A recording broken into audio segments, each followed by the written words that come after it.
श्रीगुरुभ्यो नमः। हरि ओम। पूर्णमद पूर्णमिदं पूर्णात् पूर्णमुदच्यते पूर्णस्य पूर्णमादाय पूर्णमेवावशिष्यते। ओम शांति शांति शांति। आज से योग दर्शन पर गुरु जी का प्रवचन। इसका नाम है योग दर्शन समीक्षा।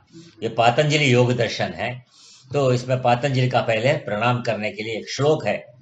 ओम योगेन चित्तस्य पदेन वाचां मलं शरीरस्य च वैद्यकेन यो अपाकरोतं प्रवरं मुनीनां पतंजलिं प्राञ्जलिरानतोऽस्मि।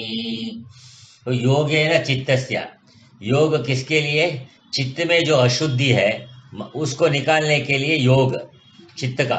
और पदेन वाचाम, तो हमारे वाणी में, हमारे बोलने के इसमें वाक्यों में जो भी अशुद्धि है उसको व्याकरण से निकालने का। पदेन वाचाम, जो शरीर में जो मल है, शरीर में रोग है, उसको वैद्य के न, वैद्य माने औषधि से उसको निकाल। अपाकरोति, ये इनको निकालता है, औषधि से निकालता है, और योग से अशुद्धि निकालता है चित्त में, और व्याकरण से वाणी में जो अशुद्धि उसको निकालते हैं। ऐसा जो मुनि जो पातंजलि हैं उनको नमस्कार करते हैं। तो ये पतंजलि का योग दर्शन। योग दर्शन में इसमें योग का बात ज़्यादा नहीं है। बहुत लोग समझते हैं योग दर्शन सिर्फ शरीर का योग के बारे में बोलते हैं, जैसे समाधि के बारे में बोलते हैं। ऐसा नहीं है। गुरु जी यहाँ बीच बीच में इनका क्लैरिफिकेशन किया है, वो जब आएगा वो बताएंगे। अभी पहले इंट्रोडक्शन में जो मुख्य अंग है उसको बताएंगे। तो गुरु जी यहाँ कहते हैं दर्शन शब्द का अर्थ है वस्तु का प्रत्यक्ष होना। दर्शन वस्तु दिखना, प्रत्यक्ष माने हमारे सामने दिखना। तो लोक जीवन में जिस वस्तु का प्रत्यक्ष होता है वो कहीं सुख देती है और कहीं दुख देती है।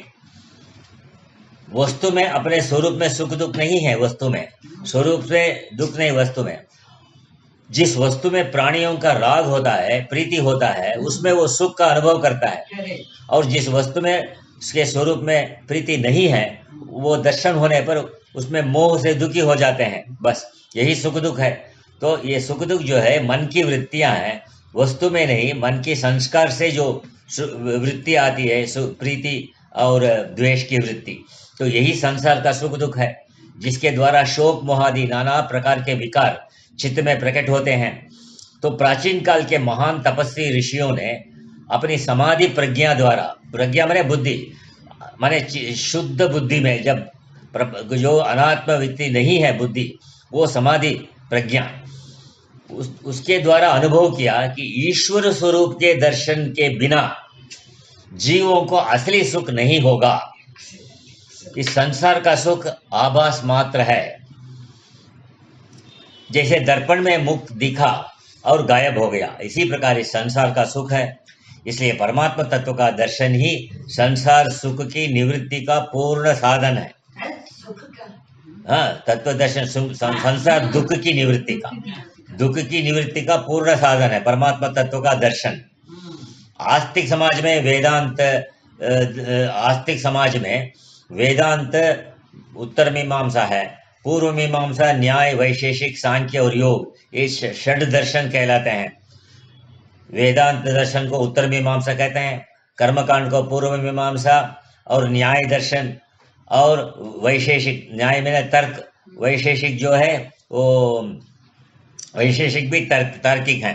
तार्किक में दो है, न्याय और वैशेषिक। सांख्य और योग, ये 6 मिलके षड दर्शन माने जाते हैं। वे इस वेदांत आस्तिक समाज में इन 6 दर्शनों के द्वारा ईश्वर तत्व की व्याख्या और उस परम तत्व को पाने का मार्गदर्शन किया गया है। तो इनमें योग दर्शन भी परमात्मा तत्व को पाने का एक प्रधान साधन है। अभी पहला योग दर्शन समीक्षा, इसका पहला प्रवचन गुरु जी यहाँ से शुरू करते हैं। अभी सूत्र भाग शुरू नहीं हुआ, जब शुरू होता है वहाँ पढ़ेंगे।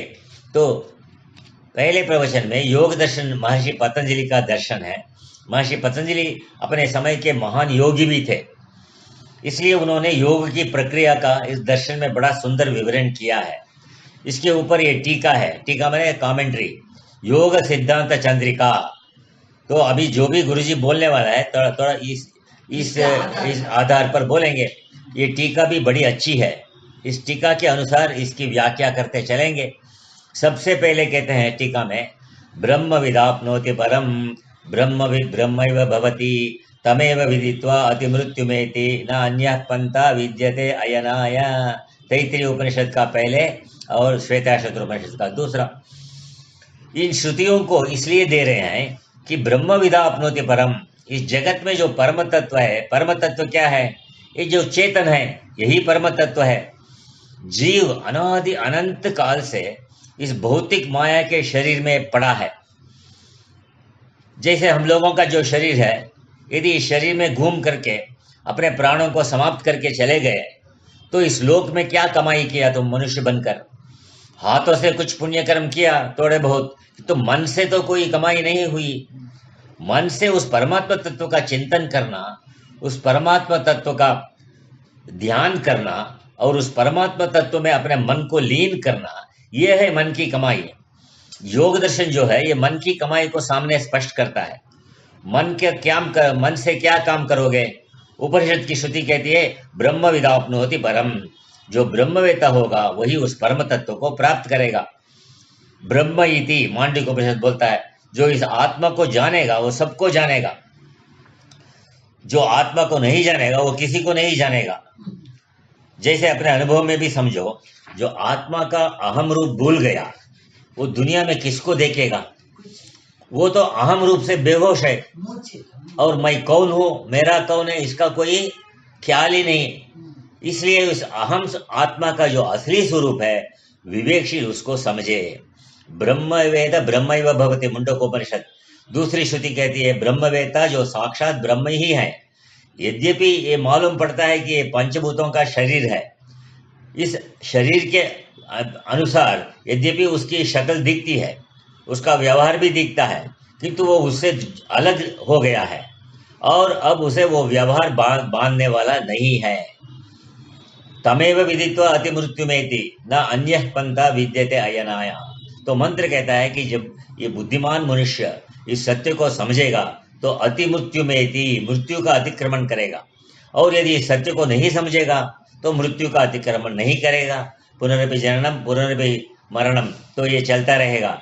लेकिन तरति शोकम आत्मवेद, चांदक उपनिषद में कहा है आत्मवेता ही शोक से पार हो जाएगा, क्योंकि जो इस सत्य को नहीं समझेगा वो तो केवल मन की भूमि में ही घूमेगा। मनोभूमि में शोक है, भय है, अहंकार है, अहमता है, ममता है। मनोभूमि में यही सब पदार्थ हैं।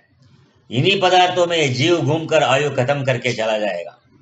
पशु शरीर में घूमकर बन गया, मनुष्य मनोभूमि में घूमकर मर गया, तो कोई फर्क नहीं पड़ा। इसलिए आत्मविद ही शोक से पार होगा और कोई नहीं।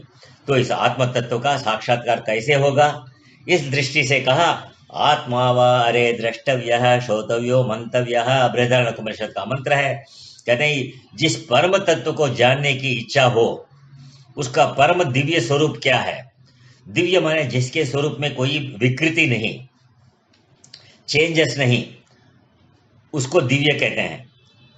माने एक रस रहता है, एक रस। जिस रूप में तुम देखो, तुम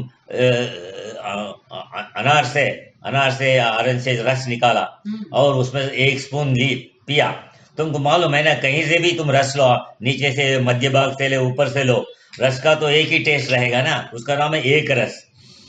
तो ऐसा जो बदलता नहीं है उसको कहते हैं एक रस। परमात्मा एक रस रूप है, कोई विकृति नहीं। उस परम दिव्य स्वरूप का श्रवण करो और फिर उसका मनन भी करो।